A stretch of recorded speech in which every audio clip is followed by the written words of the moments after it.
ಅಡುಗೆ ಸಿಬ್ಬಂದಿಯಾಗಿ ದಲಿತ ಮಹಿಳೆಯ ನೇಮಕಕ್ಕೆ ವಿರೋಧವನ್ನ ವ್ಯಕ್ತಪಡಿಸಿ ಟಿಸಿ ಪಡೆದು ಬೇರೆ ಶಾಲೆಗಳತ್ತ ಮುಖ ಮಾಡ್ತಾ ಇದ್ರು ವಿದ್ಯಾರ್ಥಿಗಳು. ಪೋಷಕರು ಆ ಮಕ್ಕಳ ಟಿಸಿಯನ್ನ ಪಡ್ಕೊಂಡು ಬೇರೆ ಶಾಲೆಗಳಿಗೆ ಅವರನ್ನ ಅಡ್ಮಿಷನ್ ಮಾಡ್ತಾ ಇದ್ರು. ಇದರ ಬಗ್ಗೆ ನ್ಯೂಸ್ 18 ನಿನ್ನೆ ವರದಿಯನ್ನ ಮಾಡಿತ್ತು. ಆ ಸಂದರ್ಭದಲ್ಲಿ ವರದಿ ಆದ ಬಳಿಕ ಇದೀಗ ಅಧಿಕಾರಿಗಳು ದೌಡಾಯಿಸಿದ್ದಾರೆ. ಬೇರೆ ಶಾಲೆಗೆ ತೆರಳಿದ್ದ 6 ಮಕ್ಕಳ ಮನವೊಲಿಕೆ ಇದೀಗ ಸಕ್ಸಸ್ ಆಗಿದೆ. ಇದು ನ್ಯೂಸ್ 18 ಕನ್ನಡದ ಬಿಗ್ ಇಂಪ್ಯಾಕ್ಟ್. ಪೋಷಕರ ಜೊತೆಗೆ ಮಾತುಕತೆ ನಡೆಸಿದ್ದಾರೆ ಅಧಿಕಾರಿಗಳು. ಇದು ನಿಮ್ಮ ನ್ಯೂಸ್ 18 ವರದಿಯ ಬಿಗ್ ಇಂಪ್ಯಾಕ್ಟ್. ಚಾಮರಾಜನಗರದ ಹೊಮ್ಮ ಗ್ರಾಮದಲ್ಲಿ ನಡೆದಿರುವಂತಹ ಘಟನೆ ನಿರಂತರವಾಗಿ ವರದಿ ಮಾಡಿ ಅಧಿಕಾರಿಗಳನ್ನ ನ್ಯೂಸ್ 18 ಎಚ್ಚರಿಸಿತ್ತು. ಇನ್ನು 12 ಮಕ್ಕಳನ್ನ ಕರೆತರಲು ಅಧಿಕಾರಿಗಳು ಪ್ರಯತ್ನವನ್ನ ಪಡ್ತಾ ಇದ್ದಾರೆ. ಇದು ಆಗ್ಬೇಕಾಗಿರೋದು ಕೆಲಸ. ಯಾಕಂತ ಹೇಳಿದ್ರೆ ಸುಮ್ಮನೆ ಇಲ್ಲಪ್ಪ ಪೇರೆಂಟ್ಸ್ಗೆ ಇಷ್ಟ ಇಲ್ಲ ಮಕ್ಕಳನ್ನ ಬೇರೆ ಶಾಲೆಗೆ ಕಳುಹಿಸಿದ್ರು ಅಂತ ಅಲ್ಲ.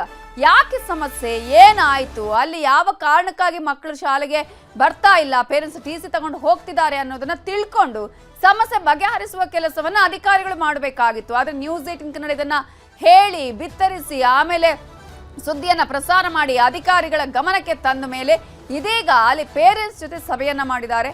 ಹೊಮ್ಮ ಗ್ರಾಮದಲ್ಲಿ ದಲಿತ ಮಹಿಳೆಯನ್ನ ಅಡುಗೆ ಸಿಬ್ಬಂದಿಯಾಗಿ ನೇಮಕ ಮಾಡಿದ್ದಕ್ಕೆ 12 ಮಕ್ಕಳು ಟಿಸಿ ಪಡೆದು ಬೇರೆ ಶಾಲೆಗೆ ದಾಖಲಾಗಿದ್ರೆ ಉಳಿದಂತೆ ಮತ್ತೆ ಬೇರೆ ಶಾಲೆಗೆ ಸೇರಿಸಿದಂತಹ ಇನ್ನಷ್ಟು ಉಳಿದಂತಹ ಮಕ್ಕಳನ್ನ ಟಿಸಿ ಕೂಡ ಕೇಳಿದ್ರು ಅಲ್ಲಿ ಪೇರೆಂಟ್ಸ್.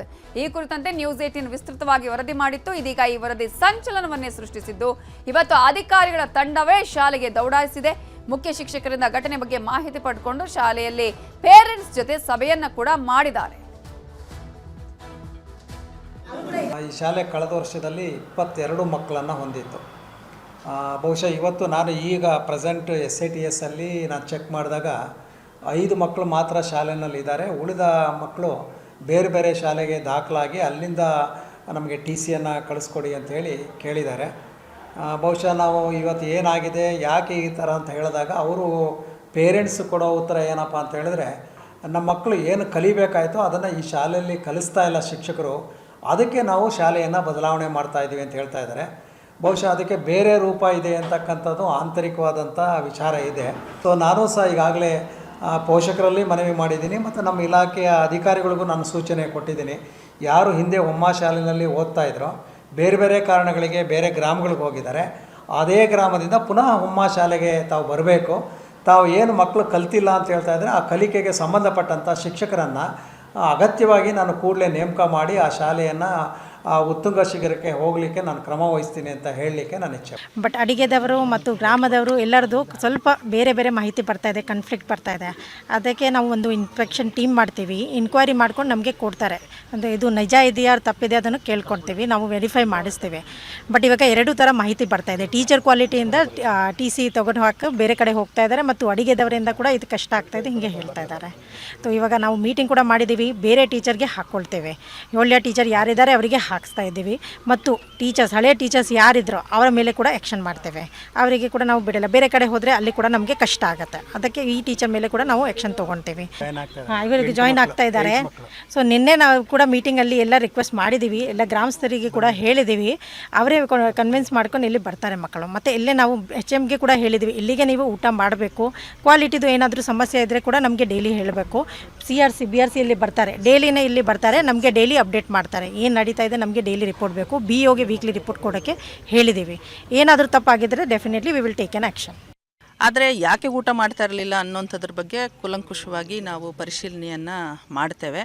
ಮತ್ತು ಈಗಾಗಲೇ ಈ ಮಹಿಳೆ 26 ವರ್ಷಗಳಿಂದ ಇಲ್ಲೇ ಕೆಲಸ ಮಾಡ್ತಾಯಿದ್ದಾರೆ, ಅಡುಗೆನೂ ಮಾಡ್ತಾ ಇದ್ದಾರೆ. ಆ ಅಂಶವನ್ನು ಕೂಡ ಗಮನದಲ್ಲಿಟ್ಕೊಂಡು ಏನು ಇನ್ ಕೇಸ್ ಅವರು ಏನಾದರೂ ದೂರನ್ನು ದಾಖಲಿಸಿದರೆ ಖಂಡಿತ ದೂರನ್ನು ತಗೊಂಡು ದಾಖಲಿಸ್ಬಿಟ್ಟು ತನಿಖೆಯನ್ನು ಮಾಡ್ತೇವೆ. ಈಗ ಪ್ರಸ್ತುತ ಮಾಡ್ತಾ ಇರುವಂಥ ಏನು ನಿಂಗಮ್ಮ ಅಡುಗೆ ಇದ್ದಾರಲ್ಲ, ಅವರು ನಾವು ಮಾಡಿರುವಂಥ ಅಡುಗೆಯನ್ನು ಕೆಲವು ಮಕ್ಕಳು ಊಟ ಮಾಡ್ತಾ ಇರಲಿಲ್ಲ, ಕೆಲವರು ಮಾತ್ರ ಊಟ ಮಾಡ್ತಾ ಇದ್ರು ಅನ್ನುವಂಥ ಮಾಹಿತಿಯನ್ನು ಹೇಳಿದ್ದಾರೆ ಅವರು. ಅದಕ್ಕೆ ಸಮಜಾಯಿಷಿಯಾಗಿ ಗ್ರಾಮಸ್ಥರು ಕೂಡ ಈ ರೀತಿ ಹೇಳಿದರು. ಅಂದರೆ ಅವರಿಗೆ ಅಡುಗೆ ಸರಿಯಾಗಿ ಮಾಡೋದಕ್ಕೆ ಬರೋಲ್ಲ, ಅಂದರೆ ಈಗ ಖಾರ ಹಾಕಲಿಕ್ಕೆ ಉಪ್ಪು ಹಾಕಲಿಕ್ಕೆ ಬೇರೆಯವ್ರನ್ನ ಕರೆಸಿ ನಾವು ಸಹಾಯ ಮಾಡಿಸ್ತಾ ಇದ್ವಿ ಅನ್ನುವಂಥ ಮಾಹಿತಿನೂ ಹೇಳಿದ್ದಾರೆ. ಹಾಗಾಗಿ ಈ ಸಂಬಂಧ ಅವರೇನಾದರೂ ದೂರು ಕೊಟ್ಟರೆ ಖಂಡಿತ ನಾವು ದಾಖಲಿಸ್ಕೊಂಡು ಇದೇ ವಿಚಾರಕ್ಕೆ ಸಂಬಂಧಪಟ್ಟ ಹಾಗೆ ಇನ್ನಷ್ಟು ಡೀಟೇಲ್ಸ್ ಕೊಡೋದಕ್ಕೆ ನಮ್ಮ ರಿಪೋರ್ಟರ್ ನಂದೀಶ್ ಈಗ ಫೋನ್ ಸಂಪರ್ಕದಲ್ಲಿ ಜಾಯ್ನ್ ಆಗಿದ್ದಾರೆ. ನಂದೀಶ್, ನಾವು ಇದೇ ಸಮಯಕ್ಕೆ ನಿನ್ನೆ ಈ ವಿಚಾರವನ್ನ ಅಧಿಕಾರಿಗಳ ಜೊತೆಗೆ ಅಂದ್ರೆ ಫೋನ್ ಸಂಪರ್ಕದಲ್ಲೂ ಕೂಡ ನಾವು ಅವರನ್ನು ಕಾಂಟ್ಯಾಕ್ಟ್ ಮಾಡಿದ್ವಿ. ಇದೀಗ ಇದೊಂದು ದೊಡ್ಡ ಇಂಪ್ಯಾಕ್ಟ್ ಆಗಿದೆ. ಉಳಿದ ಒಂದು 6 ಮಕ್ಕಳು ಈಗ ಶಾಲೆಗೆ ಮತ್ತೆ ವಾಪಸ್ ಬರ್ತಾ ಇರುವಂತಹದ್ದು ಖುಷಿಯ ವಿಚಾರ, ಹೆಮ್ಮೆಯ ವಿಚಾರ. ಏನೇನಾಯ್ತು ಆ ನಂತರ? ಖಂಡಿತ ನವಿತಾಜನ್, ಇದು ಒಂದು ನ್ಯೂಸ್ 18 ವರದಿಯ ಬಿಗ್ ಇಂಪ್ಯಾಕ್ಟ್ ಅಂತ ಹೇಳ್ಬೇಕು. ಯಾಕಂದ್ರೆ ಶಾಲೆ ಮುಚ್ಚುವ ಹಂತ ತಲುಪಿತ್ತು. ಕೇವಲ ಒಬ್ಬ ವಿದ್ಯಾರ್ಥಿ ಮಾತ್ರ ಬರ್ತಿದ್ದ. ದಲಿತ ಮಹಿಳೆ ಅಡಿಗೆ ಸಿಬ್ಬಂದಿಯಾಗಿ ನೇಮಕ ಆಗಿದ್ದಾರೆ ಅನ್ನೋ ಕಾರಣಕ್ಕೋಸ್ಕರ ಎಲ್ಲ ಟಿ.ಸಿ ಪಡೆದು ಬೇರೆ ಕಡೆ ಸೇರ್ಕೊಳ್ಳೋ ಪ್ರಯತ್ನ ಮಾಡಿದ್ರು. ಈಗಾಗಲೇ 12 ಮಕ್ಕಳು ಪಡ್ಕೊಂಡಿದ್ರು, 8 ಮಕ್ಕಳು ಅಪ್ಲಿಕೇಶನ್ ಹಾಕಿದ್ರು ಟಿ.ಸಿ ತಗೋದಕ್ಕೆ.